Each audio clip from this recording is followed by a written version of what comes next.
What's up, y'all? I'm Spade, and this is my review of Black Adam, directed by Jaume Collet-Serra, 2022. Alright, y'all. I know it's a little bit late in the game for this one, but considering all the news that just came out about the DC universe, all the shifting around going on at Warner Brothers, Discovery, AT&T, whatever the hell it's called, I figured it was appropriate for me to lay down my thoughts for this movie for y'all. I saw it late last year after it came out on digital, so this is going to be a spoiler-filled review, so there's your spoiler warning right now. If you ain't seen the movie yet, I'm not even really sure where you can stream it, maybe HBO Max. Go over there, check it out, come back, and check out the rest of the video. Now, I gotta say, I wasn't really too hyped up about this movie. I was interested to see what it would be. We've been hearing about a Black Adam movie for a long time, I think all the way back since like 2012, maybe even before that. I've always been interested in seeing how they were gonna make this character work on his own. To be honest, with the track record that DC has, especially the way I feel about the films, I was a little bit worried, maybe more than a little bit worried about how they were going to execute that. After seeing the tone of the Shazam film, I was actually pretty confused about how Black Adam and him were going to meet and have their conflict with each other. Obviously, as a comic book fan, as a DC fan, I know that Black Adam is the villain for Shazam. He's kind of like the yin to his yang, if you will. Now, this movie has nothing to do with Shazam. It does have the wizard Shazam. That's about where it ends. I gotta say, I don't think this was as bad as people were making it out to be, but it did feel like a relic of maybe the late 2000s or the early 2010s. You got a hero or anti-hero, I guess, origin story. He's got to adapt to the world around him, enter some big bad CGI villain, end it all with a big CGI fight in a city where everybody's fighting,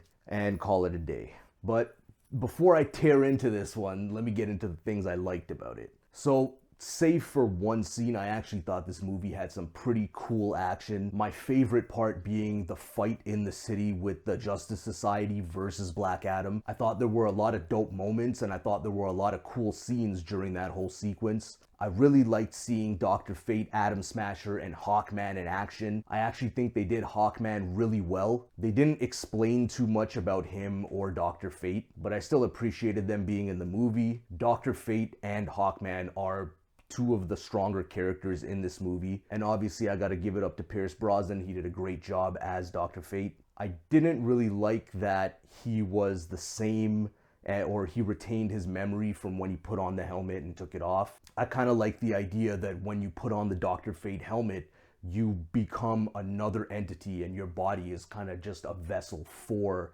Dr. Fate. But on that subject, I thought there was actually a lot of really cool shots in this movie. You get a lot of really dope pausable scenes that just look cool. Even when the characters are fighting, I like that the camera isn't shaky, it's not all over the place, it's focused on the action.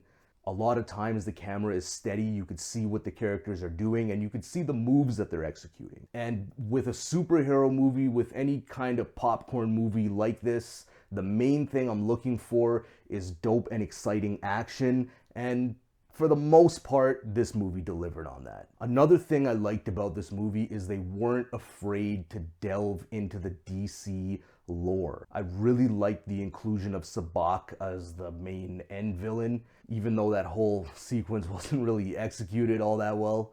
I liked the story about who Black Adam was, and it's kind of like his the New 52 version of Black Adam, where originally I think it was his son that had the powers, and then he gave the powers to his father. So I thought that was cool, and because I don't know the New 52 stories too well, I actually thought that was pretty interesting, and it left me wondering what exactly happened and, you know, who this guy actually is. Obviously, because going into it, I knew it wasn't going to be the comic rendition, or I guess the classic comic rendition of this character. And lastly, the other thing I'll touch on is that I thought all the costumes of the characters were really cool. I thought Atom Smasher looked dope. Of course, Dr. Fate, he looked wicked.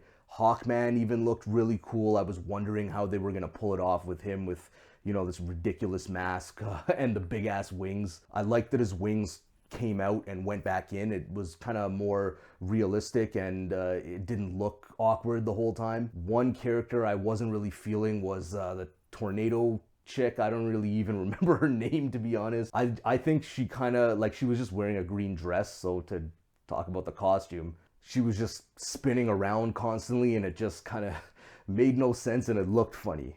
And that's pretty much about it for the positives of this movie. Now, things I didn't like so much. Let's talk about The Rock's performance. The Rock, I mean, he's The Rock. What more can I say about that? He says, "I'm not a hero," about 50 million times. That's really the only line I remember him saying. So, I mean, it's whatever. I didn't really expect much more from him. I thought maybe there would be a little bit more depth, or he would kind of bring something else to this character, but whatever. It's neither here nor there. And also, in terms of just overall storytelling, this movie was very weak. I really did not care what was going on. I watched the movie a couple days ago, and I really do struggle to remember anything other than the fight with the JSA and the inclusion of Sabak at the end and the skeleton army. I just think it was very sloppily done. We kept going back and forth between the past and the present, and just revealing things about Black Adam and his son, and it just kind of didn't connect to what was going on in the present. The way that the main character brought Black Adam into the world, like they went into this tomb, and it was just very cliche, very boring. I wasn't engaged. It wasn't anything new. Again, it was like a relic of the early 2000s. Because this movie was in the making for so long, and The Rock had been talking about developing this movie so long, and the hierarchy of the DC universe is about to change, I really did expect a lot more from this film. Not in terms of it was going to blow my mind, but I thought it was going to, change something about how we thought about the DC universe, or how we thought about heroes or villains, or who Black Adam is, or maybe it was going to introduce a new tone or a bigger overarching story for the rest of the characters in the universe to deal with. We all know, since James Gunn took over there, that's all a wrap now, so peace. And another part that I just wanted to point out that was just, I thought it was just super cringe, super cliche, was the whole painted black sequence. Black Adam first comes out, he's fighting the military, and of all songs they choose Paint It Black, and I get it, he's Black Adam, Paint It Black. The song didn't really suit what was going on. It didn't add anything to the scene. It was just kind of cringy. Felt like they were trying to be edgy or something. I don't know. But I really wasn't feeling it. The other thing, and I mean, I don't want to harp on the kid, but the kid actor in this movie was terrible. There's a scene where he's trying to rally everybody to go fight this big skeleton army that the demon resurrected, and he's just talking like in a very monotone voice. He's just like, "Oh, hey everyone, demons are coming to kill us and we gotta go fight them, so yeah, all right, you coming?" And it just, I was like, what the hell? Like, it was weird. It was like, how did this even make it into the movie? So it was sloppy, just all over. There was stuff like that. In the beginning, the kids skateboarding around, there's soldiers everywhere. Just, it's not very clear what's happening in this movie. There's just kind of stuff going on, and then there's all these bombastic action sequences that look really cool. And the movie ends, and then Superman comes, and then James Gunn fired Henry Cavill. What? So overall, I thought that the action was pretty cool. There were some dope sequences, cool cinematography, and the costumes were cool, but the characters were not well done. The writing was really bad. The acting was bad. There was a lot of cringe stuff going on in this movie, and the storytelling was extremely sloppy. But I'll give it this. It didn't try to hit you with jokes every 5 seconds that weren't funny, and it didn't annoy the hell out of me like Thor Love and Thunder. So for that, I'll give Black Adam 5 out of 10. Let me know if you agree with me, if you disagree with me. Put it in the comments below. Tell me what's up. And also, I just want to say, if you made it this far, thank you for watching the video. Please, I know it's annoying, hit like, hit subscribe. It really helps me out, helps the channel, helps to get my content out to more people. I'll also put a link to my website. You could check out my music, beats, merch, all over there. Thank you guys again. But before we end the video, I do want to give my thoughts on what's up and coming for DC, the state of the DCEU, and kind of my thoughts on what James Gunn is doing with the DC universe at present. So I'm actually glad that everything is getting rebooted, even though Ezra Miller is a psychopath and was out there like beating people up and kidnapping people, doing God knows what.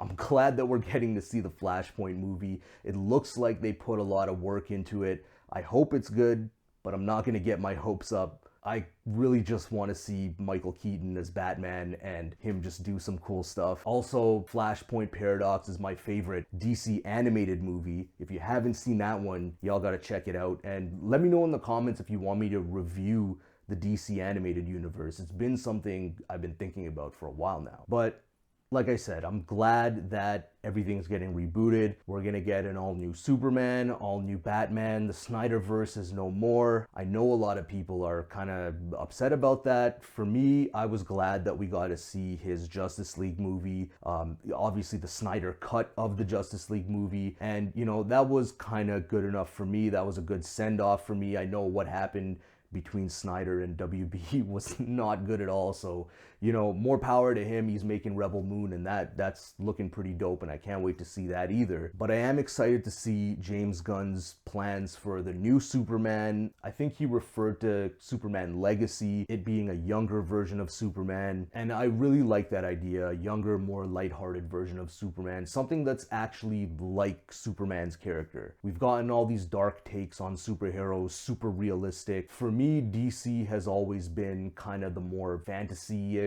you know, classic superhero golden era type of thing. And I wouldn't have a problem with this DC universe reflecting that, you know, the new upcoming DC universe being a little bit more fantastical, not as gritty and realistic as, say, the Nolan Batman movies were, because I know that those movies greatly influence Snyder's vision going forward and what became, you know, the Snyderverse and the DCEU. What I am afraid of, though, is that all these companies, Star Wars, Marvel, DC, Marvel seems to be the only one that's able to stick the landing with this, is that they announce all these projects and they do 2 of them out of 18. Out of everything that James Gunn announced, I'm most excited to see the new Superman, Superman Legacy, I believe, Batman, the Brave and the Bold, and the Green Lantern show. It's about time we got to see the Green Lanterns in the DC universe in live action. The last time we had a Green Lantern movie, it was really bad. So things are looking up. They seem to be on a course correction. Hopefully they recognize the mistakes that they've made and things are better going forward. Of course, let me know your thoughts about this in the comments. What are you guys most excited about? What are you worried about? What are your overall thoughts about what's going on with DC, and what would you like to see from them in the future? And again, thank you for watching the video, and I'll see y'all next time. Peace.